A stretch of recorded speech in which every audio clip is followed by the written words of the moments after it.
لوگ لگا ہے جانا۔ قسط نمبر 14۔ ارماز خان اور سکندر شاہ کالج لائف سے ساتھ تھے۔ دونوں کے سٹیٹس میں خاصا فرق تھا۔ جہاں سکندر شاہ رئیس کبیر خاندان سے تعلق رکھتے تھے، وہیں ارماز خان کے ابا مزدوری کرتے تھے، پر دونوں کی دوستی ہر چیز پر بھاری رہی تھی۔ یہ دوستی کالج کے بعد بھی ویسے ہی برقرار تھی۔ ارماز خان نے جاب ملنے کے بعد ہی اپنی کزن سے شادی کر لی تھی۔ یہ شادی ان کے والد کی خواہش تھی، جو زندگی کے آخری وقت میں محو سفر تھے اور ہر باپ کی طرح اپنے بیٹے کا ہنستا بستا گھر اور پوتے پوتی دیکھنے کے خواہشمند تھے۔ شادی کے 1 سال بعد ہی اللہ نے ان پر اپنی رحمت کی تھی اور آذر خان کی آمد نے ان کے گھر میں رونق لگا دی تھی۔ ارماز خان کی جاب اچھی تھی، اس لیے گھر میں کوئی تنگی نہ تھی۔ آذر گھر میں دادا، پھوپھو، ماں باپ سب کا لاڈلا تھا۔ آذر کی پیدائش کے 7 مہینے بعد ہی ارماز خان کے والد کا انتقال ہو چکا تھا۔ اب ارماز خان کو اپنی ایک اکلوتی چھوٹی بہن کی فکر تھی، جس کی ابھی پڑھائی چل رہی تھی۔ وہ اس کے لیے اچھا رشتہ ڈھونڈ رہے تھے۔ سکندر شاہ کو جب اس بات کا علم ہوا تو انہوں نے ارماز خان سے اپنی بات کی تھی، جس پر پہلے تو بہت ہی بے یقین تھے۔ انہیں سمجھ نہیں آیا تھا کہ سکندر شاہ نے ان کی بہن کو کب دیکھا۔ سکندر شاہ نے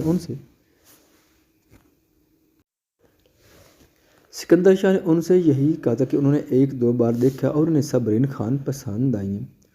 انہوں نے کبھی بھی اپنے دوست کی بہن پر غلط نگاہ نہیں ڈالی، اور یہ بات تو ارماز خان اچھے سے جانتے تھے۔ وہ پر یقین تھے کہ ان کی بہن بہت خوش رہے گی۔ سکندر شاہ کی فیملی بڑی تھی، پر پوری وراثت ان کے باپ سے انہیں کے حصے میں آئی تھی۔ اب وہ اپنا بزنس ہی سنبھال رہے تھے اور بزنس میں اپنا نام بھی بنا چکے تھے۔ آذر خان نے جب صبرین سے بات کی تھی، کیونکہ وہ زبردستی نہیں کرنا چاہتے تھے، جس پر صبرین نے مسکراتے ہوئے ہاں میں سر ہلا دیا۔ اپنی اکلوتی بہن کی منگنی انہوں نے بہت دھوم دھام سے کی تھی۔ 1 سال تک یہ رشتہ منگنی کا رہا اور اس کے بعد صبرین سکندر شاہ ہو گئی۔ سکندر شاہ نے صبرین شاہ کو بے انتہا محبت دی تھی۔ وہ ان کی محبت، ان کا عشق سب کچھ تھی، یہاں تک کہ اپنی پراپرٹی میں بہت سی چیزیں انہوں نے صبرین کو تحفے کی صورت میں دی تھی۔ پر کہتے ہیں عزت ہر کسی کو راس نہیں آتی، ان کو بھی راس نہیں آئی۔ شادی کے 2 سال بعد اللہ پاک نے انہیں محبت کا ثمر بالا شاہ کی صورت میں دیا تھا۔ سکندر شاہ تو صبرین کا پہلے سے زیادہ خیال رکھنے لگا تھے۔ بالا شاہ میں تو ان کی جان بستی تھی۔ ان دونوں کی زندگی ہی خوبصورت تھی۔ وہیں دوسری طرف ارماز خان اپنی بہن کو خوش دیکھ کر مطمئن تھے۔ عائشہ بھی ارماز خان کے لیے ایک وفادار عورت ثابت ہوئی تھی۔ اپنی چاہت اور محبت سے انہوں نے اپنے چھوٹے سے آشیانے کو جنت بنا لیا تھا۔ صبرین شاہ اکثر ہی انہیں ارماز خان کی غیر موجودگی میں انہیں چھوٹے گھر کا تانا دے دیا کرتی تھی، جس پر وہ برا منائے کہہ دیتی یہ گھر ہی ان کی کل کائنات ہے۔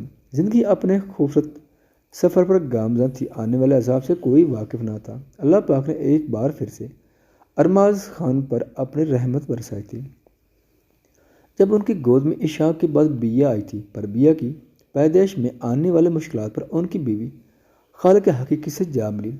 ارماز خان کو صحیح معنوں میں اپنا آپ ختم ہوتا محسوس ہوا، پر سکندر شاہ ہر لمحہ اپنے دوست کے ساتھ کھڑے تھے۔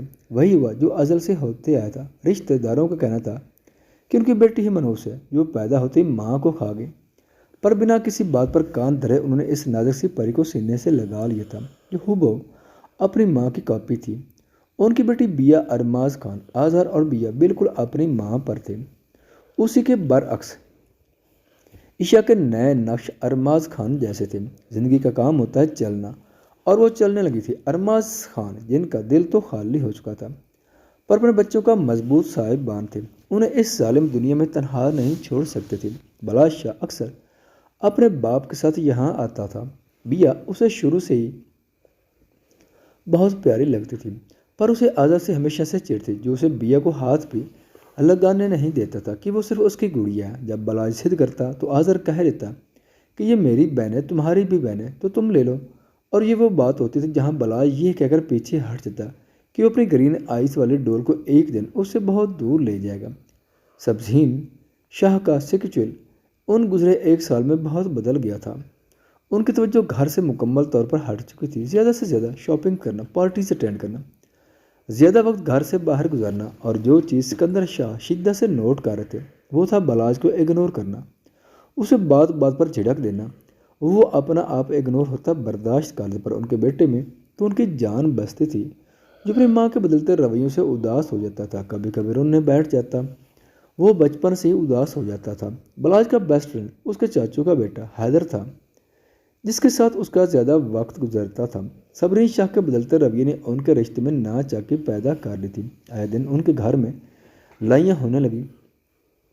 سکندر شاہ معاملے کو جتنا نرمی سے ہینڈل کرنا چاہتے تھے، وہ اتنا ہی بدتمیزی کرنے لگ جاتی، یہاں تک کہ ان کے چیخنے چلانے کی وجہ سے گھر کے باقی افراد بھی اب تماشائیوں میں شامل ہو چکے تھے، اور اس سب کی وجہ جانے سے وہ قاصر تھے۔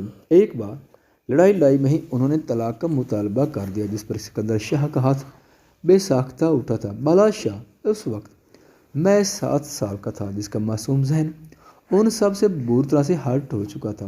اس رات انہوں نے واپس آ کر صبرین سے اپنے کیے کی معافی بھی مانگی اور پیار سے منانا بھی چاہا، پر وہ ان کی بیزاری محسوس کر رہے تھے، جیسے وہ جاننا چاہتی ہوں۔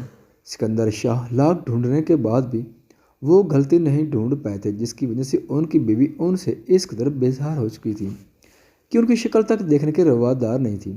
آخر کہ وہ ایک مرد تھے، کب تک ان کے پاس جھک جاتے۔ محبت اپنی جگہ پر بیوی کے سامنے ہر بار جھکنے کا ظرف مرد میں کم ہی پایا جاتا ہے۔ وہ بھی انہیں ان کے حال پر چھوڑ چکے تھے۔ انہیں یقین تھا کہ کبھی نہ کبھی وہ ٹھیک ہو جائیں گے، پر یہ محض ان کی خام خیالی تھی۔ سکندر شاہ کے ایک کزن کی شادی تھی، جس پر ان کا پورا گھر ہی گاؤں گیا تھا، پر بلاج کے سکولز کی وجہ سے صبرین نے بلاج کو روک لیا تھا۔ سکندر شاہ کا جاننا ضروری تھا، اس لیے وہ بھی گئے تھے۔ وہ قیامت کی رات تھی جب ایک 7 سال کے معصوم بچے نے وہ دیکھا جس کا ننا سمجھنے سے قاصر تھا۔ وہ شاپ تھا، شروع سے چھوٹی چھوٹی چیزیں سمجھتا تھا۔ کئی لمحے وہ اس کمرے کے پاس کھڑا رہا، اسے سمجھ ہی نہ کب اس کے آنسو آبشار کی صورت بہنے لگے تھے۔ بامشکل اپنے پیر کو حرکت میں لاتے وہ اپنے کمرے کی جانب بھاگا تھا، موبائل پکڑے ننے ہاتھ کانپ رہے تھے۔ اچانک موسم کے تیور بدلے تھے اور بادل نے زور شور سے ابر برسائی تھی۔ بابا کال پک ہوتی اس کے لبوں سے روان سی کوپ کپاتی آواز نکلی تھی، جو مقابل کو بے چین کر گئی تھی۔ موسم کا خود بھی اس وقت محسوس نہیں ہو رہا تھا۔ بابا بابا ہیلو بلاج بیٹے ہیلو۔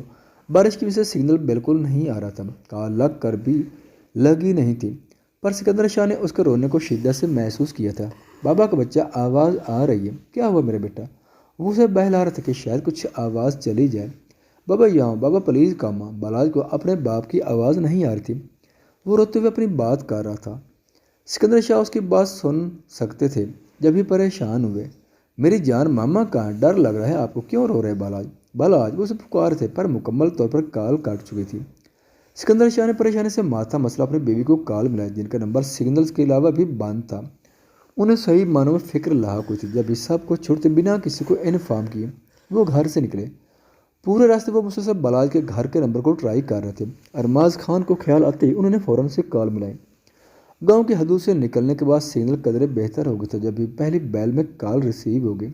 ارماز خان بیا کو اپنے سینے پر لٹاتے عیشا اور آذر کو دونوں بازو میں بڑے پیار سے لٹائے کہانیاں سنا رہے تھے۔